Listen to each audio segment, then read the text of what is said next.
jungle. आमदार सुजाता गाडगे यांच्या पुढाकाराने मुख्यमंत्री वैद्यकीय सहायता कक्षातून वर्षभरात 20 लाखाहून अधिक निधी मंजूर. सांगली दिनांक 28 फेब्रुवारी 2026 सांगली विधानसभा मतदारसंघात आरोग्य क्षेत्रात एक महत्त्वपूर्ण आणि दिलासादायक पाऊल उचलत आमदार सुजाता गाडगे यांच्या पुढाकाराने कार्यरत असलेल्या मुख्यमंत्री वैद्यकीय सहायता कक्षामार्फत मागील एक वर्षात तब्बल 20 लाख रुपयांहून अधिक निधी गरजू रुग्णांच्या उपचारासाठी मंजूर करण्यात आला आहे. वाढत्या उपचार खर्चाच्या पार्श्वभूमीवर ही मदत आर्थिकदृष्ट्या दुर्बल कुटुंबासाठी खऱ्या अर्थाने जीवनदायी ठरली आहे.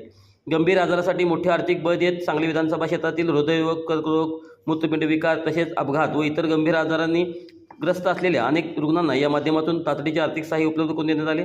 अनेक कुटुंबीय उपचार खर्चाच्या ओझ्याखाली दबली जात असताना या कक्षामार्फत मिळालेल्या निधीमुळे त्यांना मोठा आधार मिळाला. काही प्रकरणांमध्ये तातडीची शस्त्रक्रिया आणि दीर्घकालीन उपचार शक्य झाले, त्यामुळे अनेक रुग्णांना नवजीवन मिळाले आहे. पारदर्शक आणि जलद कार्यप्रणालीमुळे मुख्यमंत्री वैद्यकीय सहायता केंद्रामध्ये अर्ज भरण्यापासून ते निधी मंजुरीपर्यंत सर्व प्रक्रियेत रुग्णांना मोफत मार्गदर्शन केले जाते.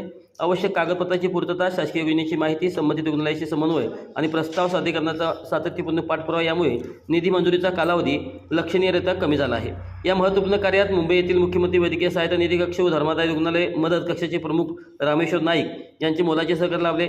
तसेच सांगलीतील कक्षाचे वैद्यकीय अधिकारी तथा कक्षप्रमुख डॉक्टर मनीषा सुरेश वाघ, लिपिक आदिराज कुलकर्णी, आमदार गाडगे यांचे स्वीय सहाय्यक अमोल कनसे, सोनाली गवळी, श्रीधर जाधव, आबासाहेब जाधव तसेच भाजपा IT सेल प्रभारी शुभम कुलकर्णी यांच्या सक्रिय सहभागामुळे हा निधी गरजूपर्यंत पोहोचवणे शक्य झाले आहे.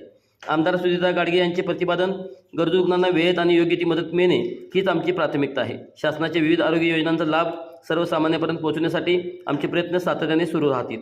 माझ्या जनसंपर्क कार्यालयामार्फत प्रत्येक पात्र नागरिकाला सर्वतोपरी मदत केली जात आहे.